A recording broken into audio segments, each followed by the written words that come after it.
I would say this is sort of one of those great rite of passages where you should take a moment, sort of do a deep dive on your own personality, interview people who know you really well and ask them how you reflect, and just be willing to accept critique from them on how you can be a better person.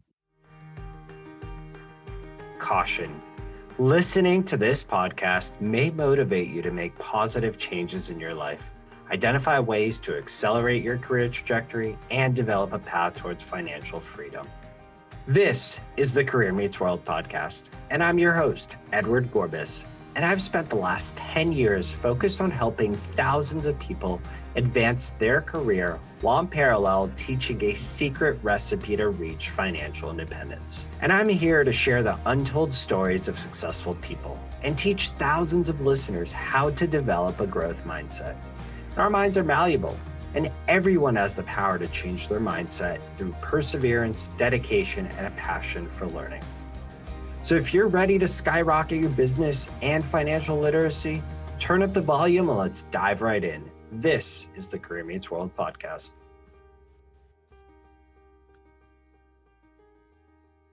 Welcome back, podcast family. With us today, we have a very special guest. Her name is Winnie Sun, and she is one of the most trusted and followed financial voices on social media today. Her trending business, Tweet Chat, averages over 150 million impressions per week on Twitter. And with more than 20 years of experience in the financial services industry, Winnie serves on the CNBC Financial Advisor Council and is a popular Forbes contributor and a regular Good Day Los Angeles, Fox News, and Digital Trends television contributor. She's frequently quoted in publications including the Wall Street Journal, CNBC, ABC, the New York Times, AOL Finance, and many others. Winnie also leads as the managing partner of Sun Group Wealth Partners and was previously the first vice president of wealth management and the lead financial advisor for the Sun Group at Morgan Stanley Smith Barney. Winnie serves as a host of Level Up with Winnie, which airs on NASDAQ, Amazon Fire TV, and Roku. And one of the most important things I want you to remember is that she also hosts a daily weekday live stream show on Twitter, Facebook, LinkedIn, and YouTube. It is one of my favorite live streams every single day, so I highly recommend it. And let's bring on Winnie. What's up, Winnie? It is so nice to have you on the show today. How are you doing? Well, I'm here with you, so I'm pretty excited. I appreciate that. It is always a pleasure chatting with you. You are crushing 2020, at least from an outsider's lens. I want to commend you on that and just really lean into the fact that despite everything going on right now, you're just putting in so much energy into your work. So literally the first thing I want to ask you today is, where do you get all this energy? Well, you're going to laugh when I tell you this, but it's the lack of caffeine. So I actually don't drink caffeine, and I get plenty of sleep thanks to my kids. And that's really it. I think the drive and love of what I do each day and just being grateful that I have another day each day. I think that's what keeps me going. I love that. You're hyper-focused on what you're doing. I can't imagine a life without caffeine, but that's just me. I just love coffee. That being said, you mentioned you are focused on what you're doing. You love what you're doing. And I'd love to share that passion with my audience and really extrapolate all of the things that you've built up to this date, how you got here, and really share that journey. So we're going to unpack a lot of that today. Sure. I really would love to understand kind of if you could break down all the things that you're working on today and how things have been shifted, and as well as how you've adapted during 2020 throughout the pandemic. Well, 2020 hasn't been such an easy time, right? And I think many of us can agree that it's pretty overwhelming. It's interesting because I had to recently submit my background, so that they're valuing me again for another award. And when I was writing everything that I was doing, I actually sat there and looked at it, and I was like, "Oh my goodness, this is crazy! I'm tired just looking at this list." And sometimes I forget really how much that I'm doing, and I think that's a good thing. So I've been a longtime financial advisor now, 20 plus years. I do own Sun Group Wealth Partners, and I'm on the CNBC Financial Advisor Council. I'm a longtime Forbes contributor. I am the executive producer and host of Level Up with Winnie Sun, which is on NASDAQ, Amazon Fire, and Roku, which you have been on the show as my guest, which is wonderful. I'm also executive producer and host of Modern Mom Monday, which is another show. I do live streaming 5 days a week. I mean, the list goes on and on, but basically, I'm doing a lot right now, way more than I ever expected. And I'm juggling 3 kids that are distance learning. So it's a beautiful time. Let's take a moment to just commend you for all of that hard work. And as you mentioned, you have done a tremendous amount this year. So I'm not surprised that you are up for another award. That being said, there is a lot to focus on, right? And how do you split your time amongst all the things that you're juggling? Because oftentimes, especially people who are listening might be thinking, look, I can barely juggle my one day job plus everything else at home. But you're finding this method of prioritization between your family as well as all of the responsibilities you have to your business and craft. So, how do you do it? I think, you start by saying no to a lot of things, and then you figure out the things that in your life are absolutely things that you're excited and passionate about doing.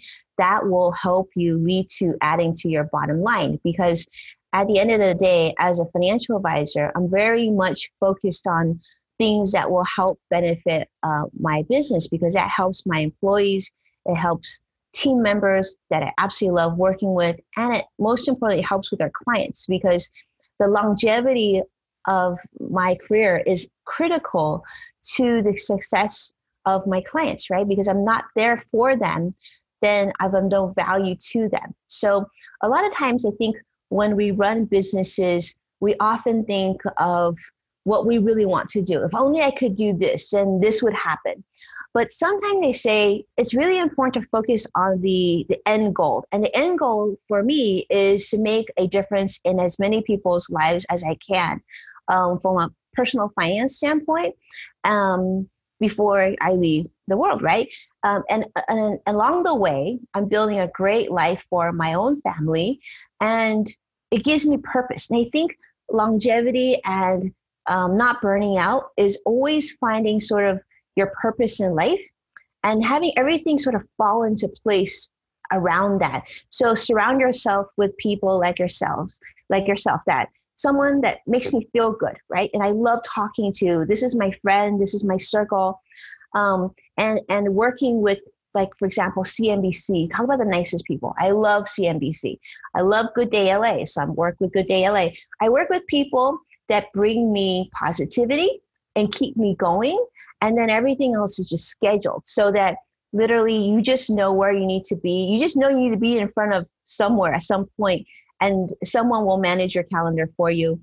And then you just be the best version and your happiest version each day. And I think you can make it work.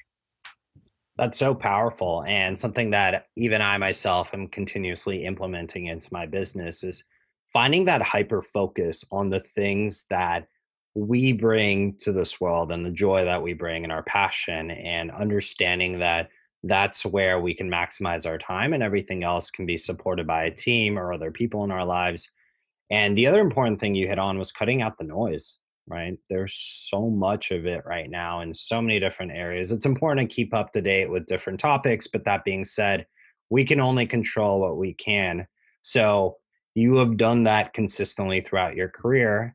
And I'm sure it wasn't always easy, right? We're going to backtrack a little bit because you've built up a lot of different businesses, relationships, connections, and I know a lot of people are going to wonder, how do I do that myself? How do I start to build that pathway or figure out what my own personal GPS system is going to be? So let's rewind the clock a little bit and think back to when you actually started your career.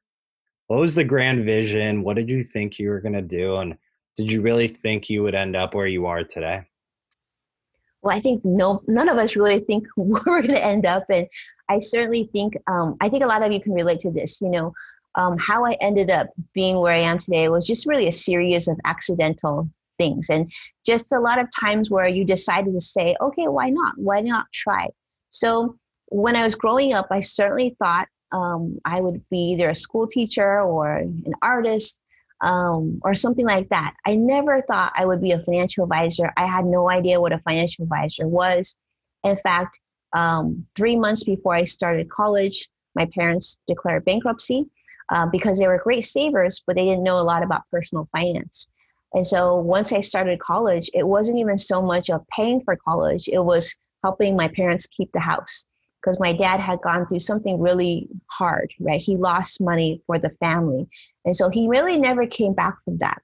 And so it meant just figuring out everything we needed to do. Like, I went through college, and I'm actually, I'm really good at making friends for a really long time, keeping my friends for a really long time.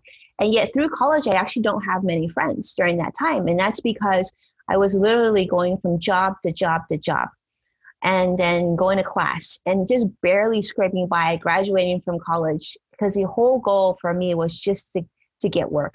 So once that happened, I ended up coincidentally working at a television show called Jones and Jury, and eventually went to work on shows such as America's Funniest Home Videos and Wheel of Fortune, and started at 20 some years old, a television audience production company. So I was moving thousands of people per week to various television shows. We ended up being the second largest in the United States. And I sold that business around 23, 24 to be recruited to work at Smith Barney. Again, very accidental, but it was because at the time, my boyfriend, who's now my longtime husband, said, maybe television isn't a great long-term journey for you, because some days you go to work at 2 p.m. and you come home at 2 a.m. And maybe you don't want to do this every day in Hollywood, which is pretty sketchy. So that's really how it came to be. And then I started Smith Barney, put on my first suit, felt pretty like professional. Parents were a little bit less worried, right? They didn't think working in television was such a great idea. And really that's how it sort of started. I love that. And what's really important to understand is, so one of my favorite authors is Simon Sinek, and he always talks about start with why and understanding what is the passion, like what's the feel, what's the energy that keeps you going. And my suspicion is obviously that upbringing, your parents going through some of those challenges, going through bankruptcy. It cannot be an easy moment at that time, especially at that age. Mm-hmm. And I love the fact that you turned that into an opportunity. Right? You thought about, how do I help my family? How do I make sure I potentially don't end up in this situation as well? And it's a really important lesson that I think every piece of chaos that happens in our life always is an opportunity to do more with it. And I like how you made some of those micro pivots really quickly. Obviously, selling a business at such a young age is really incredible to achieve. And that being said, so you moved into a little bit of wealth management at Smith and Barney. And then let's fast forward, right? We've kind of understood that beginning part of it. You've gone through wealth management. You were there for quite a bit of time, from my understanding. And now you have this incredible career where you have multiple avenues that you go down every day in supporting people and helping people with wealth management. You're hosting a show. You built up a reputation on CNBC, and so many people look to you for advice. What were some of those major inflection points that you can recall that really helped you get to that next level, right? You were at Smith and Barney, and then you jumped into this brand new career with multiple opportunities. What were some of those moments that stood out to you? Well, I love what you said about like embracing the chaos, because I think that can't be discounted. That's just such an important point.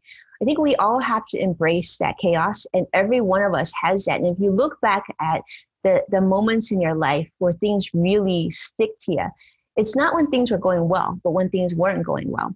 And I remember when I first started working at Smith Barney, really and it continues to be that. I mean, it's not a very, equal opportunity, if you will. It's very much male dominated. It continues to be this day. And it was very challenging for a long time. And I was at Smith Barney for over a decade. Morgan Stanley bought them out. I started my own firm. And then I really wanted to have, I really wanted to have a big job and be somewhere I could support my family and have financial security and they'll help my parents out. But I didn't think that I wanted to start a family. And eventually my husband and I talked about it and we decided to have children. And I remember going through that pressure in a financial firm, a female advisor having a child is really not a like celebration like you would normally see. Like most people say, oh my goodness, you have a kid, you're going to have a baby. That's so much exciting. Financial firms, you don't get that. It's just like, wow, okay, interesting. And then I remember calling the HR department at my firm and saying, I just want to know what the steps are going to be. I'm going to go on maternity leave. And they said, oh yeah, no problem. This is what happened. You'll go on maternity and this and this. And I said, but wait a minute, I'm not an assistant. They're like, okay, what are you? I said, I'm a financial advisor. And they said, like, oh, okay. And it was like literally silence. And then they said, you're going to have to ask your manager. So there was even to this day in 2020, there is no real maternity leave for female financial advisors and like paternity leave as well. So I think, when we take a look at the things that happen in our lives, the thing that kept me going was number one, when I first got hired, I remember being hired and giving opportunities. They would give you an offer. And the advisor, who was a manager at the time that gave me an offer, she gave me a really low offer. She actually said, I don't see what people are thinking when they're looking at you. I'm not sure that you'll be successful in this business. And then I remember working at Smith Barney, and male advisor says, wow, the manager got a great deal hiring you because you're a double minority. That stuck with me too. And what really stuck with me was, well, if they think this, let me prove them wrong, because I know that you might be smarter than me. You might be better connected than I am and all these other things, but you absolutely will not overwork me because nobody can overwork me.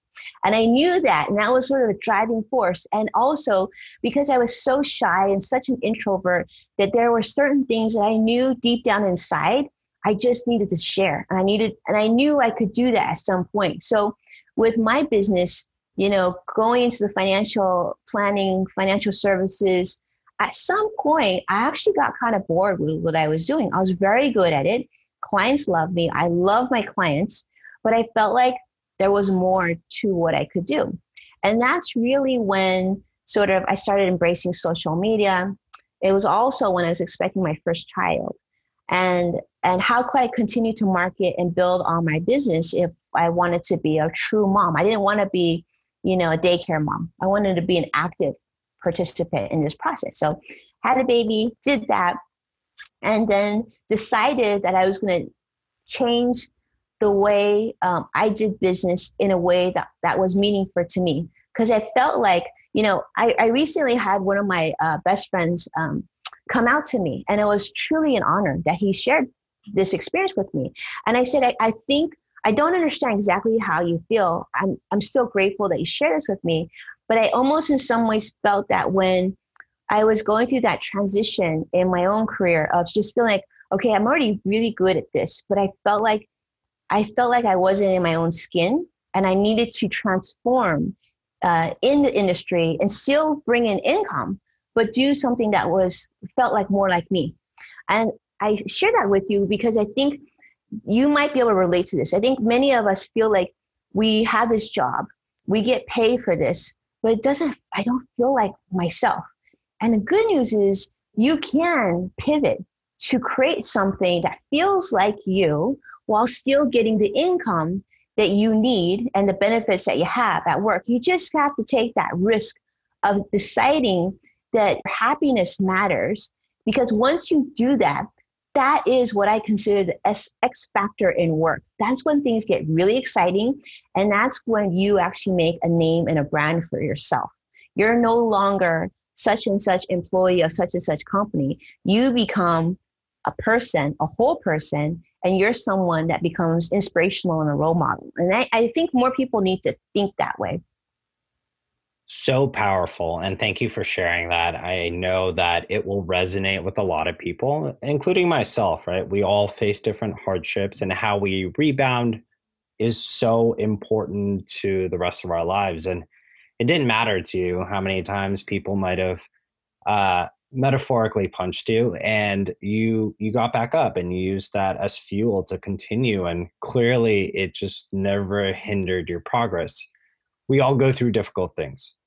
People have gone through layoffs this year. People have gone through financial challenges, through health challenges.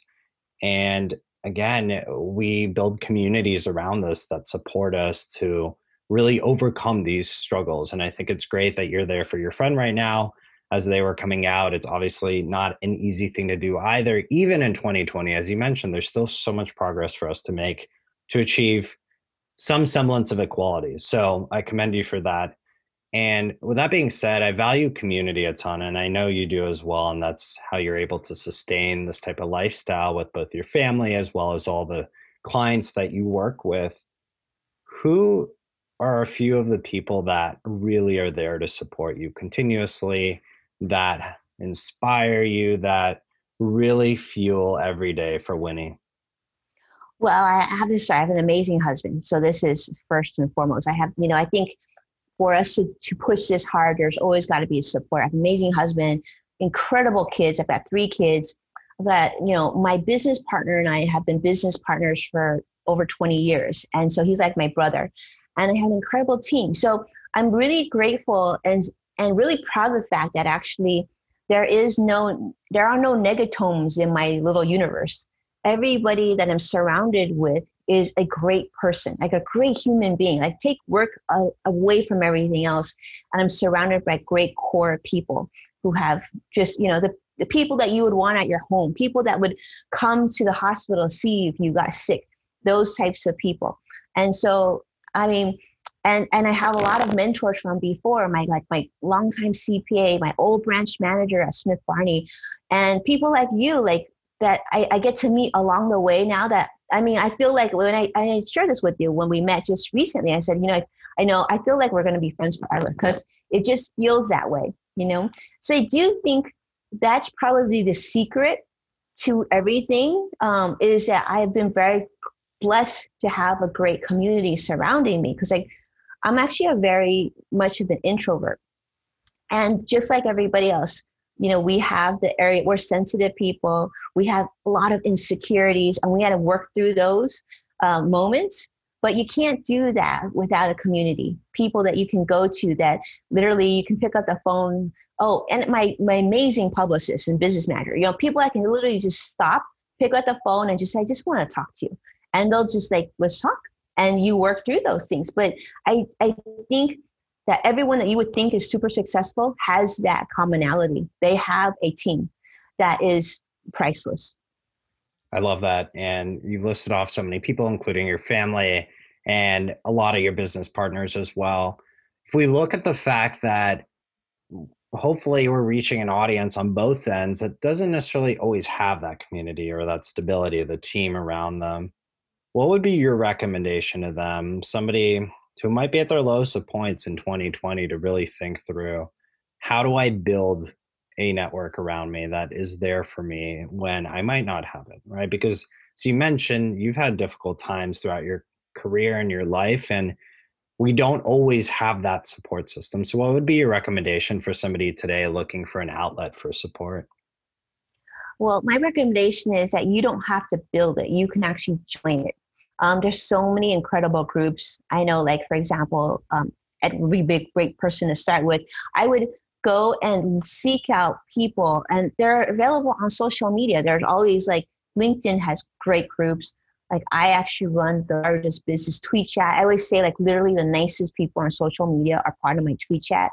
And, you just have to step in and make a decision to consistently to show up, and start with one person. I don't think you need, I'm a really big believer, yet you don't need a village of friends. If you can name off 1 or 2 or 3 people that literally you could call anytime, That's all you really need. And then from there, it will grow.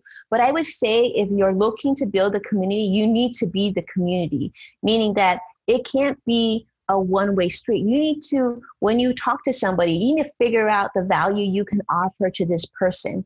Once you give in that giving mindset, you will have no shortage of friends. People who don't have a community or a lot of friends, it's mainly because they are not the most generous of people. They don't show up when people, are in need.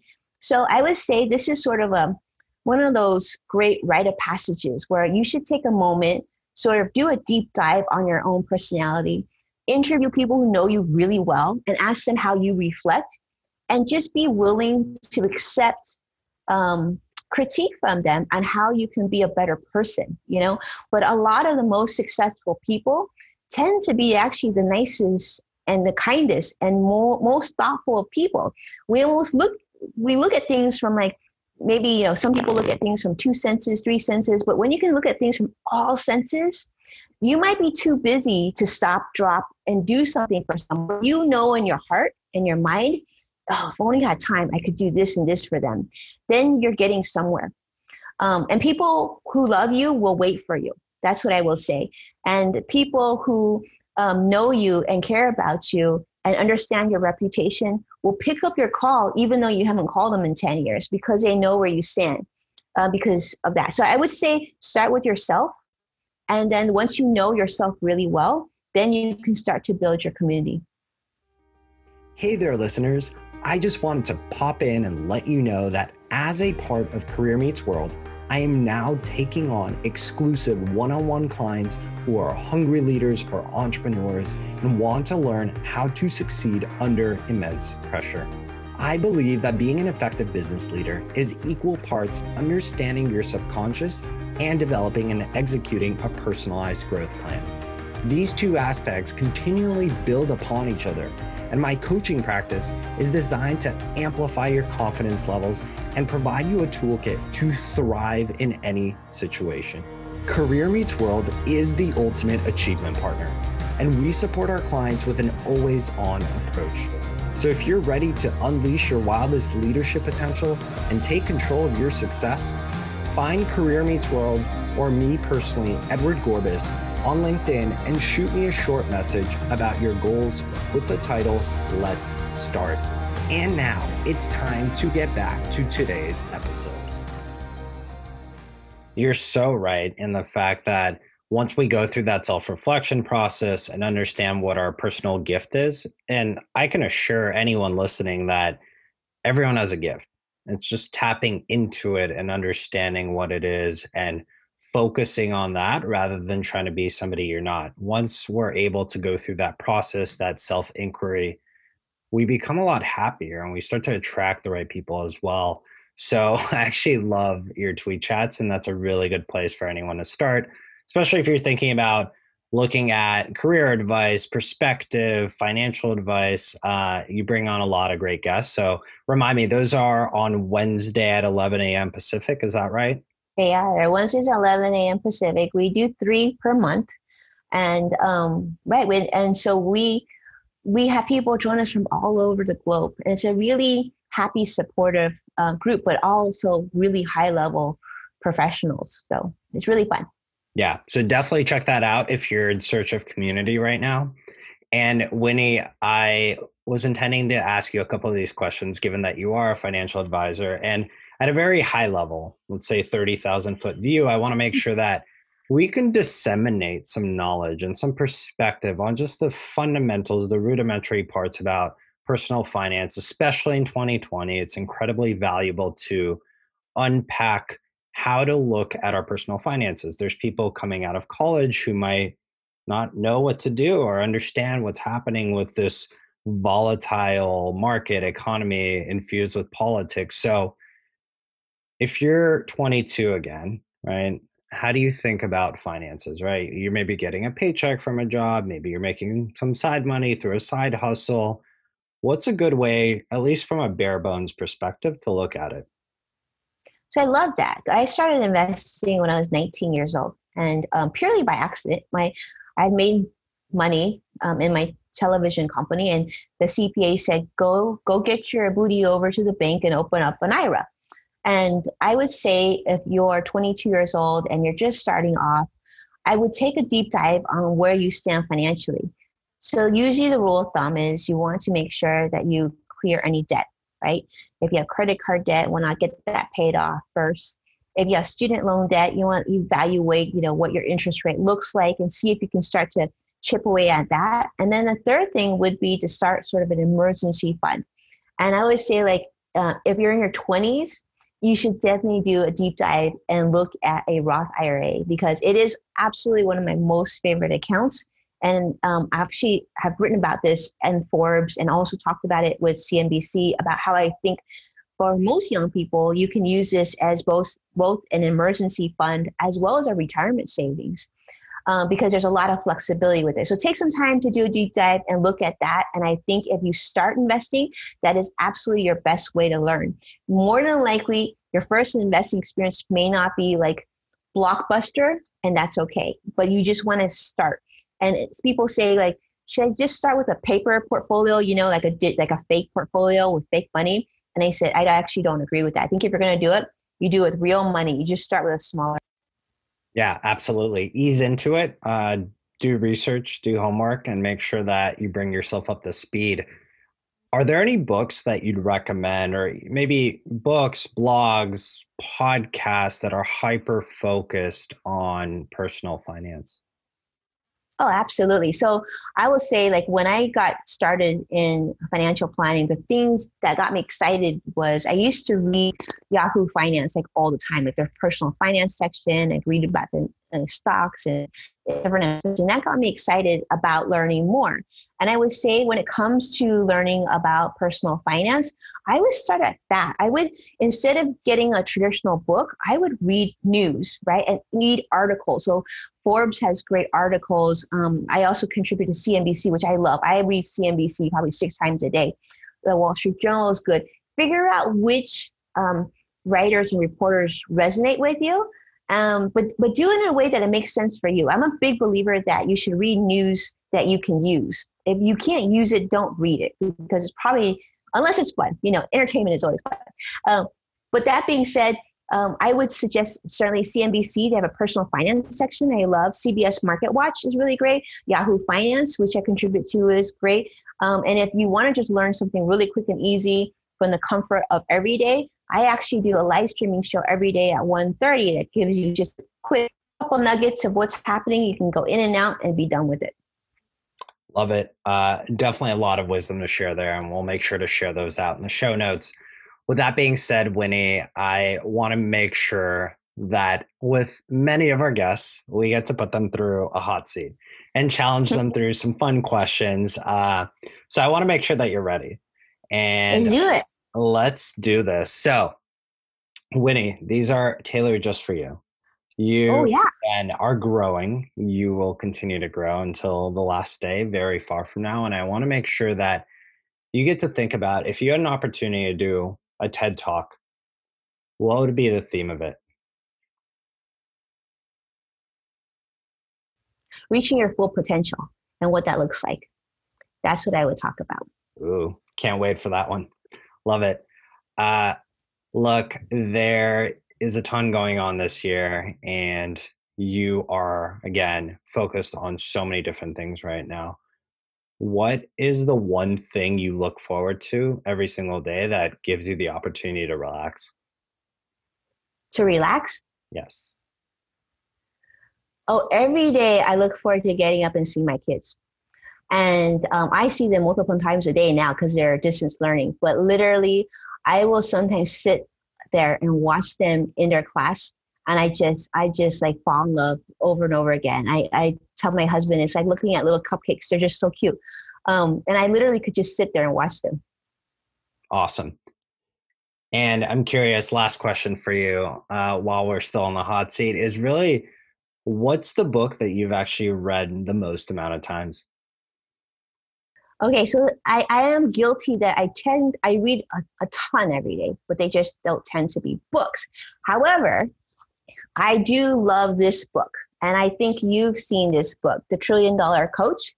And if I were to have to read things more than once or twice, this would probably be it, because I love getting learning coaching from people who know different things, different industries, experts in different spaces. I love to learn from them so that I can get inspired and really maybe, save some time in making some mistakes. Love that. Such a good book, Trillion Dollar Coach. I think I read it a few years ago, but might need to skim back through it. So, Winnie, I appreciate you sharing so much about your journey, your passions, how you got there, some of the trials and tribulations that you went through. And I'm sure that our audience will definitely want to stay connected with you. So, what's the best way to connect? Well, thank you. I'd love to connect with you. And then if you're watching and you want to just reach out and chat, feel free. I handle all my own social. So the easiest way to do it actually is to go on Twitter, where I'm most active, and that's at Winnie Sun. Or you can follow me on LinkedIn, or any of the platforms. I'd be happy to talk to you. And in fact, we're doing so many talks right now because of the pandemic. So if you or your organization needs a little bit of extra help and maybe a talk on how they can get through this time, just reach out to my team. I'm doing a whole bunch of volunteer speaking right now to so many companies and ERGs. So I'd be happy to help. Awesome. Well, thank you for sharing that. And definitely take Winnie up on the offer. Connect with her. You will not regret it. She's a wealth of knowledge and positivity. Winnie, it's always a pleasure chatting with you. Thank you so much for joining the show today. Thank you so much for being my friend. I appreciate you. Of course. And as we always say at Career Meets World, go unleash your wildest potential. Thank you so much. Hey, thanks so much for listening to the Career Meets World podcast. I would love to get to meet you. There are a couple of ways we can connect. You know I love my LinkedIn. Simply search for Career Meets World or Edward Gorbis and feel free to connect. Second is via Instagram at Career Meets World. And third is through our website. I have a special spot for you full of fun, free resources. All you have to do is go to careermeetsworld.com, subscribe to our newsletter, and we'll provide you the free resources to help you boost your career and reach financial freedom. And if this podcast was helpful to you in any way, please consider rating and reviewing this podcast on Apple Podcasts. This helps us help more people. Simply tap the rate with 5 stars and leave a sentence with what you liked about the podcast. Thanks so much for tuning in. Remember, strengthening your growth mindset is your ticket to success. I'm Edward Gorbis, and we'll catch you on next week's episode.